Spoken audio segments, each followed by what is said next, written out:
Pengendara motor wanita Prudensiam Beva, 23 tahun, ditemukan tergeletak di bawah roda depan truk tronton di Jalan Pintu 2 dan Mogot Kalideres, Jakarta Barat.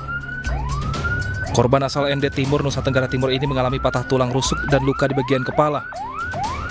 Polisi dan warga langsung membawa korban ke rumah sakit terdekat untuk mendapatkan pertolongan medis. Namun naas, saat di rumah sakit, korban meninggal dunia. Peristiwa bermula saat korban mengendarai motor berplat nomor B6139 SFE melaju dari arah Cengkareng menuju Kalideres. Saat di Jalan Pintu 2 dan Mogot Kalideres, Jakarta Barat, korban hendak putar arah.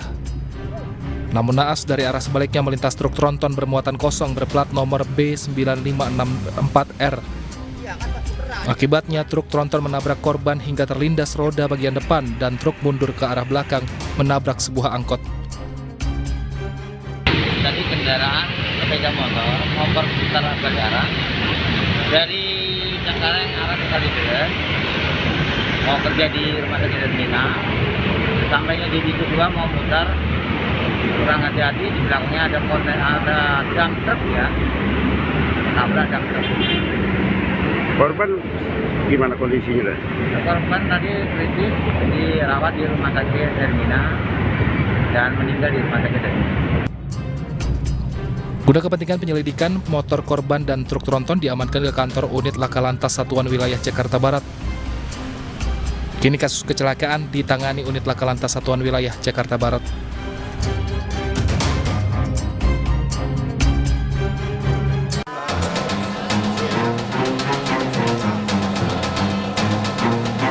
Proses hukum kasus pencemaran nama baik yang dilakukan artis Nikita Mirzani memasuki babak baru.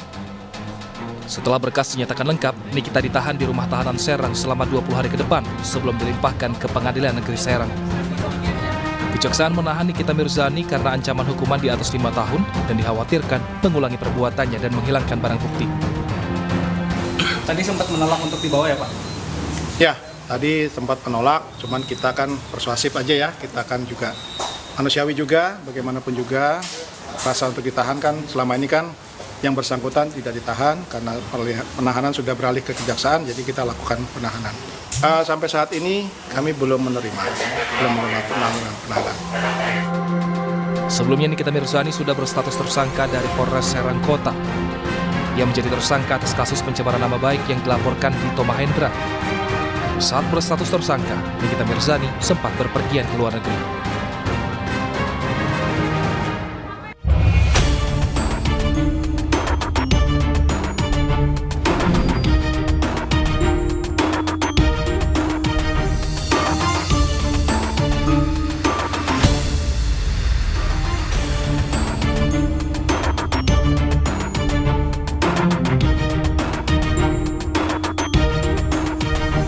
Tidak terima saat ditagih utang sebesar 2 juta rupiah, seorang pria mengamuk dan menganiaya temannya dengan senjata tajam. Gelap mata dan emosi dua rekan yang dianiaya pun merebut senjata tajam serta menyerang balik hingga korban meregang nyawa. Pemirsa, selain kasus gara-gara utang nyawa teman melayang, selama 1 jam ke depan Realita juga akan menghadirkan berita-berita kriminal pilihan. Bersama saya Arlista Hadi.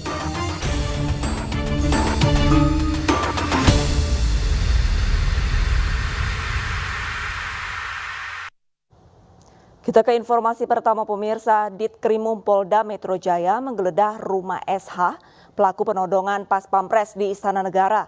Polisi menyita 16 barang bukti dari dalam rumah SH.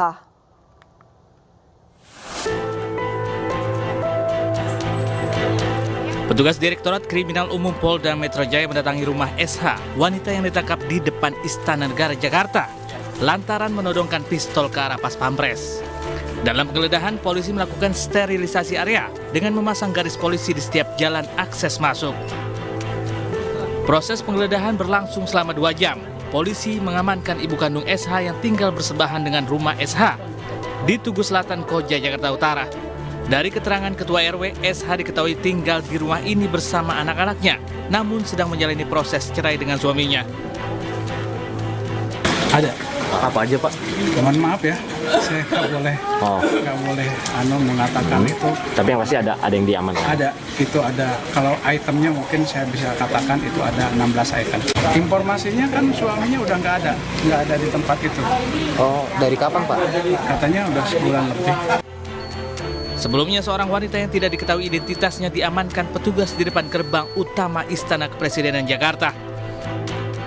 Wanita muda ini sempat menodongkan pistol ke arah anggota Pas Pampres yang berjaga di depan istana.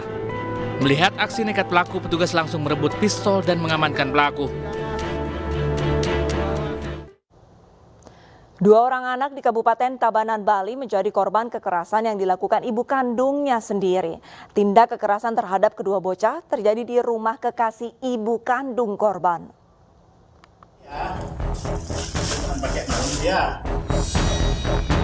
Video yang memperlihatkan 2 bocah diikat dan dirantai di rumah di Jalan Walet, Desa Dajanpeken, Kabupaten Tabanan, Bali viral di media sosial. Bocah berusia 6 dan 3 tahun ini ditinggalkan di rumah kosong dalam kondisi gelap gulita. Peristiwa ini terungkap setelah warga setempat mendengar teriakan bocah pada malam hari. Ironisnya 2 bocah malang ini diikat oleh ibu kandungnya di rumah kekasih pelaku. Polisi telah mengamankan ibu korban sekaligus pelaku dan kekasihnya. Kita bersama tim merapat ke TKP dan menemukan betul kemudian bahwa ada 2 orang anak itu. Setelah itu kita melakukan penyelidikan dan mengetahui bahwa yang melakukan adalah ibu kandungnya. Atas perbuatannya, keduanya dijerat dengan pasal 80 ayat 1 dan ayat 4 Undang-Undang Nomor 35 Tahun 2014 tentang perlindungan anak dengan ancaman maksimal hukuman 4 tahun 8 bulan penjara.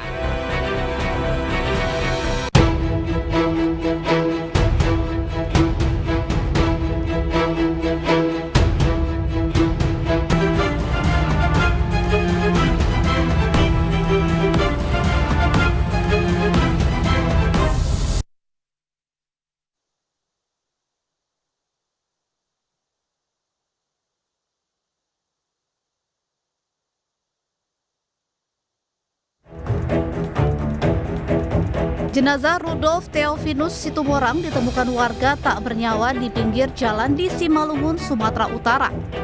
Saat ditemukan jam 4 pagi, jenazah sudah bersimbah darah dan tertimpa sepeda motornya. Dugaan awal korban dinilai terlibat kecelakaan. Namun setelah penyelidikan lanjutan, korban tewas setelah dianiaya 2 temannya. 2 pelaku terlibat cekcok di warung tuak dengan korban. Usai cekcok, kedua pelaku kemudian menganiaya korban dengan menggunakan sebatang kayu hingga terluka di kepala. Jenazahnya kemudian ditinggalkan di pinggir jalan. Akibat salah satu dipengaruhi oleh mengkonsumsi tuak yang mungkin di atas batas normal ini, mengakibatkan mungkin baik korban maupun pelaku ini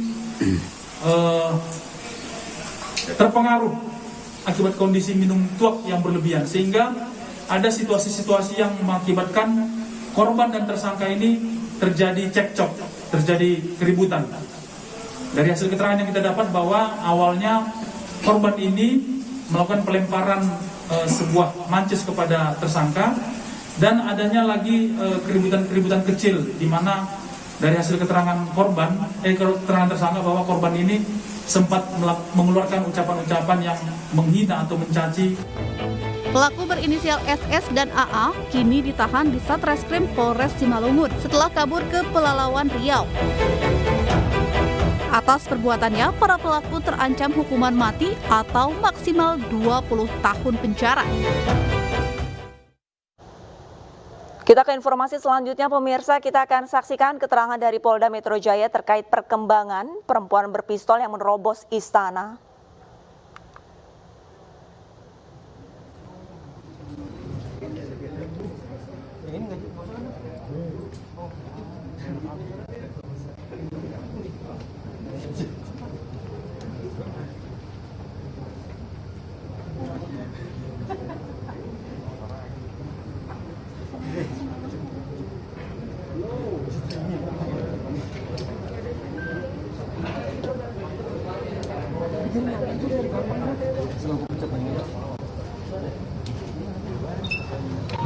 Ya pemirsa, di layar televisi Anda ini merupakan senjata api yang diketahui adalah milik seorang wanita. Sebelumnya sempat diketahui pemirsa bahwa terdapat seorang wanita yang tidak diketahui identitasnya diamankan polisi dan anggota Pas Pampres di depan gerbang utama Istana Kepresidenan Jakarta pada Selasa pagi. Wanita muda bercadar sempat menodongkan pistol ke arah anggota Pas Pampres yang berjaga di depan istana. Melihat aksi nekat pelaku, petugas langsung merebut pistol dan mengamankan pelaku.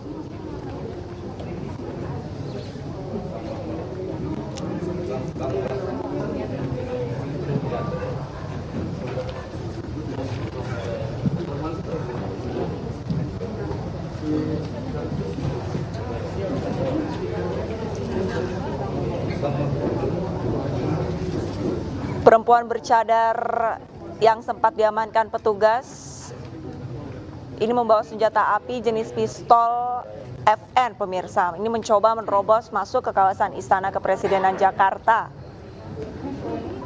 Aksi nekat pelaku dihentikan petugas Polantas yang pada saat itu sedang bertugas di dekat gerbang istana. Wanita muda yang bercadar ini langsung diamankan polisi dan anggota Pas Pampres di depan gerbang utama Istana Negara Gambir, Jakarta Pusat pada Selasa pagi kemarin. Pada saat digeledah, wanita ini tidak membawa kartu identitas dan disebut sempat menodongkan pistol ke arah anggota Pas Pampres yang berjaga di depan istana. Aksi nekat pelaku kemudian dicegah anggota dan merebut pistol dari tangan tersangka. Selain satu pucuk senjata api jenis FN, petugas juga menyita telepon genggam dari dalam tas pelaku. Guna menjalani pemeriksaan lebih lanjut dan mencari motif, pelaku dibawa ke Polda Metro Jaya.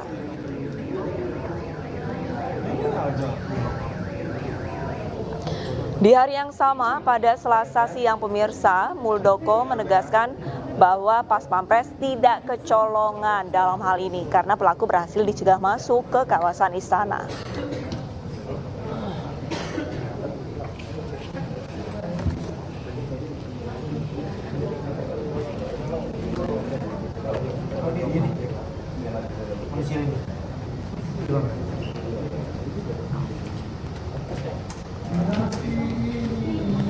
Hingga saat ini polisi masih menyelidiki dari mana asal perempuan bercadar ini mendapatkan senjata api jenis FN.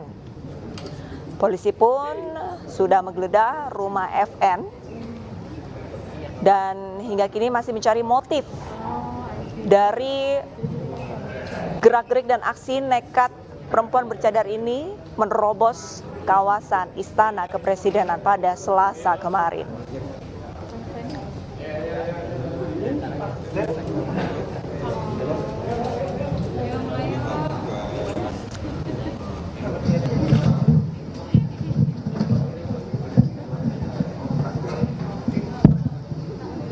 Petugas sempat mendapatkan informasi bahwa pelaku pembawa senjata api ini tinggal bersama ibunya. Perempuan bercadar ini tidak terlalu dikenal sebagai sosok yang bersosialisasi dengan tetangga-tetangganya.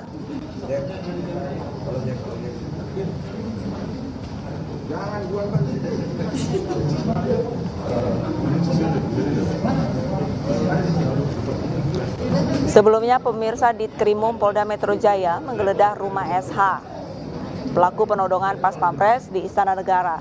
Polisi sudah menyita 16 barang bukti dari dalam rumah SH.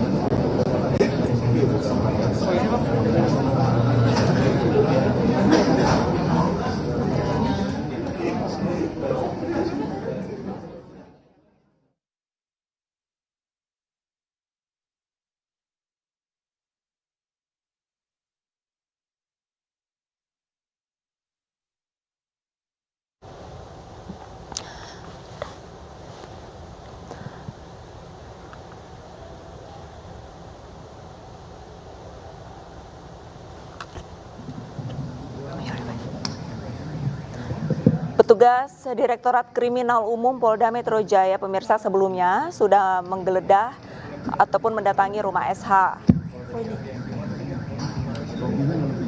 Dalam penggeledahan, polisi melakukan sterilisasi area dengan memasang garis polisi di setiap jalan akses proses.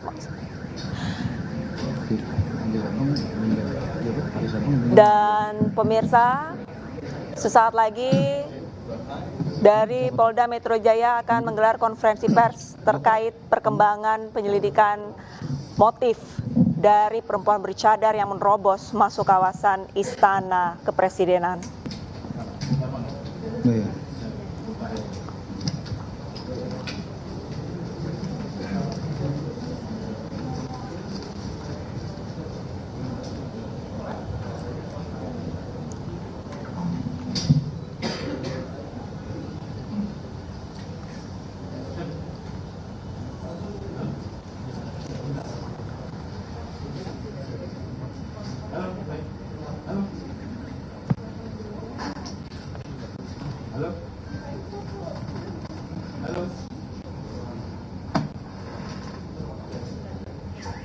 Baru mau akan nggak masuk belum baru mau oh iya oke.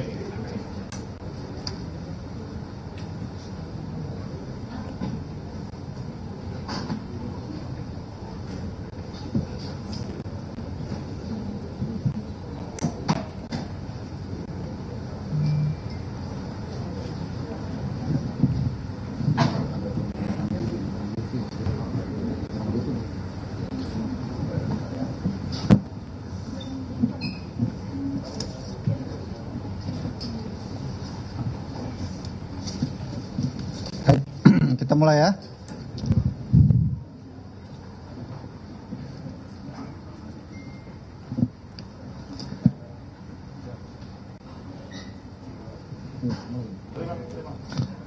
Baik, Assalamualaikum warahmatullahi wabarakatuh. Selamat sore, salam sejahtera untuk kita semua. Rekan-rekan media yang saya hormati, pada kesempatan sore hari ini saya didampingi oleh beberapa perwira. Di antaranya ada dari Densus 88, Kombes Aswin, kemudian Dirkrimum Polda Metro Jaya, dan juga Kasubdit Kamnek Ditkrimum Polda Metro Jaya yang hadir juga terkait dengan penanganan kasus yang akan kami sampaikan. Rekan-rekan sekalian, pada hari ini kami akan memberikan keterangan resmi mengenai kabar tentang seorang perempuan yang kemarin kita ketahui berupaya menerobos istana. Kami di sini didampingi oleh stakeholder terkait, khususnya dari Densus 88, yang juga tentunya memiliki kewenangan terkait penanganan kasus ini, yang nanti juga akan berbicara terkait apa yang menjadi temuan-temuan dari Densus. Kemudian pada kesempatan ini bisa saya sampaikan bahwa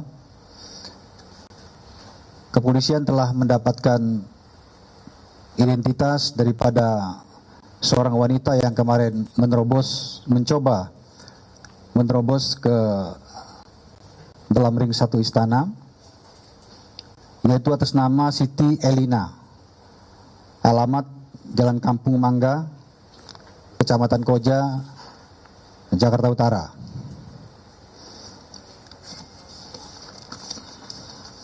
Kemudian rekan-rekan, terkait dengan apa yang terjadi kemarin, bisa saya sampaikan bahwa pada hari Selasa tanggal 25 Oktober tahun 2022, sekitar pukul 07.10 waktu Indonesia bagian Barat, tersangka yang kita ketahui bernama Siti Elina berjalan mendekati anggota Pas Pampres yang bertugas jaga di depan pagar Istana Negara, Jalan Merdeka Utara, Jakarta Pusat. Selanjutnya tersangka Siti Elina ini mengeluarkan senjata api yang kita ketahui ilegal dari dalam tas ransel warna hitam kemudian seketika mengarahkan dan menodongkan senjata tersebut yang kita ketahui berjenis FN ke arah anggota Pas Pampres. Kemudian tersangka ini berusaha menerobos pembatas area steril atau ring 1 Istana Negara dengan menodongkan senjata ke anggota Pas Pampres. Kemudian dengan kesigapan yang dilakukan oleh anggota Pas Pampres, ini berhasil mengamankan senjata dan juga mengamankan saudari Siti Elina, kemudian menyerahkannya kepada petugas polisi lalu lintas yang sedang melakukan pengaturan depan istana pada saat itu. Kemudian dilakukan pengamanan oleh petugas kepolisian. Selanjutnya dilakukan pemeriksaan lebih lanjut yang nanti akan secara detail disampaikan oleh Dirkrimum dan juga dari Densus 88. Terkait penanganan di lapangan, kami pastikan sudah berjalan sesuai dengan SOP yang telah ada. Kemudian juga setelah itu kita lakukan pendalaman dengan melibatkan Densus 88. Kemudian sesuai dengan apa yang telah disampaikan oleh Bapak Kapolda Metro Jaya, kami dari Polda Metro Jaya khususnya mengapresiasi keberhasilan Pas Pampres dan juga anggota Polantas yang dengan sigap dapat mencegah timbulnya korban dan bergerak cepat secara tepat dan terukur. Kemudian Polda Metro Jaya akan selalu melakukan upaya mewujudkan Jakarta yang aman, nyaman, dan adem. Kemudian kami melihat sudah muncul juga adanya asumsi dan informasi yang tidak sesuai dengan fakta dan tidak objektif. Oleh karenanya, kami menghimbau masyarakat untuk terus melihat fakta yang ada, serta tidak termakan dengan adanya berita-berita hoaks yang beredar. Kemudian Polda Metro Jaya akan selalu berada di garda terdepan untuk selalu siap dan siaga menjaga keamanan dan ketertiban masyarakat dari segala jenis gangguan yang ada. Demikian pembukaan dari saya dulu, rekan-rekan. Berikutnya akan disampaikan hal-hal lain terkait temuan-temuan ini oleh Pak Dirkrimum Polda Metro Jaya. Baik, sebagaimana yang sudah disampaikan oleh Bapak Kabid Humas tadi, bahwa situasi yang terjadi kemarin pada saat seorang wanita itu berusaha untuk masuk ke dalam ring 1 istana, itu yang kita sebut sebagai situasi tertentu. Dalam istilah kepolisian itu adalah diskresi, clear and present danger. Ancaman itu ada dan nyata saat itu. Sehingga setelah diamankan oleh Pas Pampres, kemudian diamankan senjatanya, diserahkan oleh anggota kami, kemudian diamankan oleh pihak polisi lalu lintas yang juga memiliki wewenang kepolisian umum, kemudian dikawal oleh Polwan untuk kami periksa di Polda Metro Jaya. Setelah kami adakan pemeriksaan secara intensif terhadap tersangka ini, dari awal kami sudah memiliki persepsi bahwa ada anasir yang mengarah kepada radikalisme ataupun teror.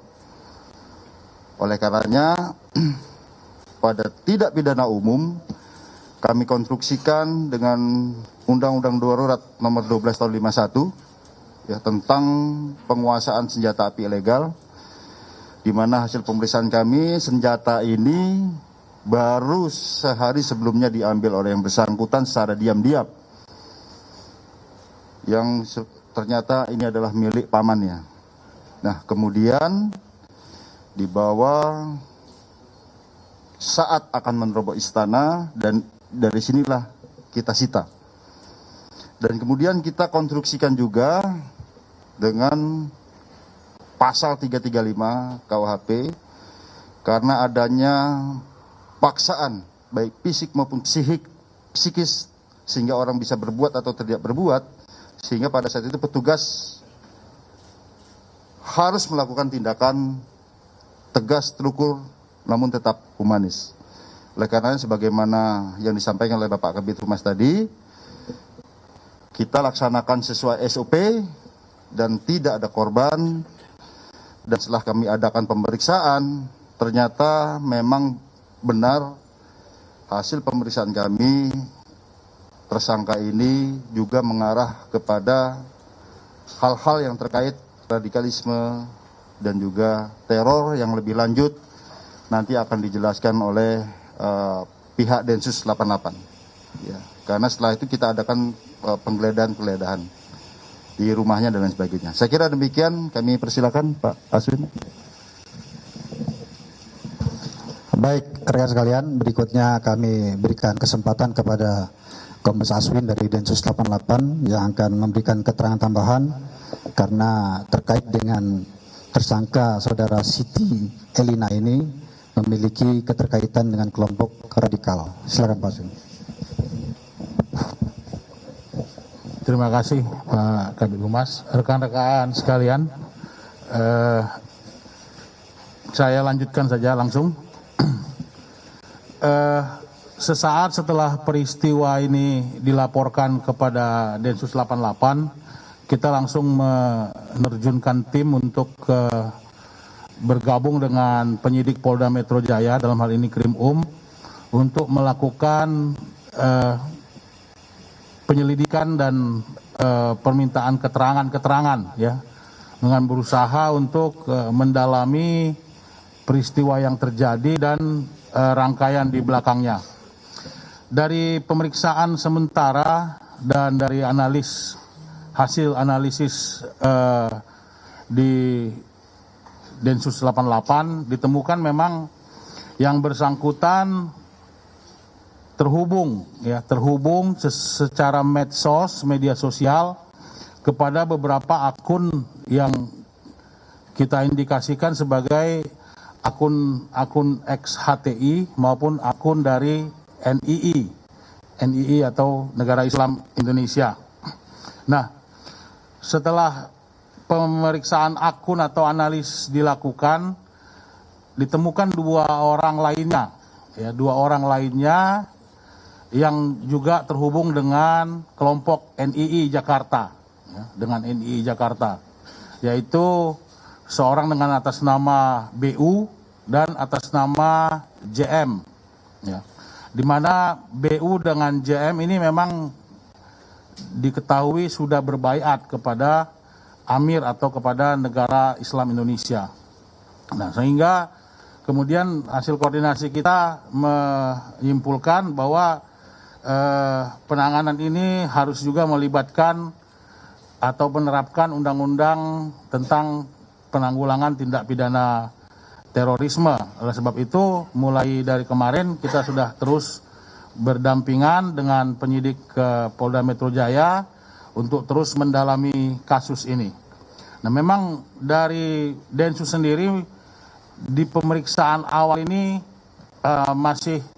masih mencoba untuk menganalisis keterhubungan dulu dengan teroris network atau jaringan-jaringan kelompok yang ada, karena motivasi yang bersangkutan untuk datang ke sana dan melakukan itu apa, ini masih terus kita dalami, tidak semata-mata dari keterangan, nanti akan kita coba analisis dari fakta-fakta lainnya yang sudah ada. Kemudian kita lanjutkan dengan kegiatan penggeledahan yang kemudian menemukan ada beberapa senjata lain, ya. Ada air gun dan ada senjata tajam yang berbentuk pistol di kediaman yang bersangkutan. Semuanya sudah diamankan. Ini saya lihat sekarang sudah digelar oleh penyidik Polda Metro Jaya di hadapan kita. Nanti mungkin bisa sambil dijelaskan seperti apa barang-barang yang ada di hadapan kita sekarang ini.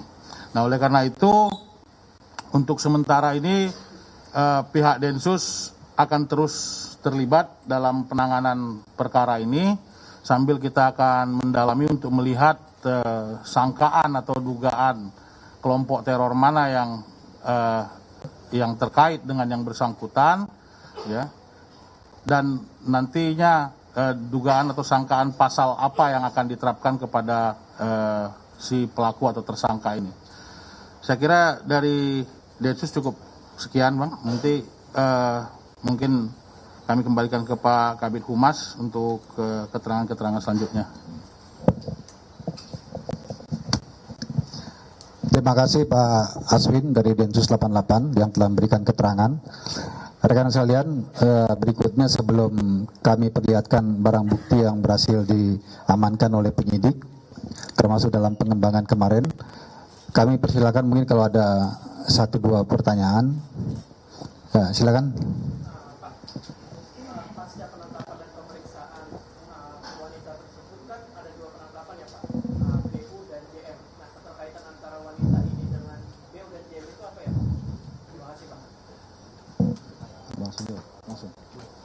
Baik ya, langsung saja jawab ya. Silakan Pak Aswin. BU dan JM adalah dari hasil pendalaman atau analisis terhadap media sosial, percakapan dan sebagainya yang dilakukan. Pemirsa, informasi kriminal lainnya akan kami hadirkan usai jeda, tetaplah bersama kami.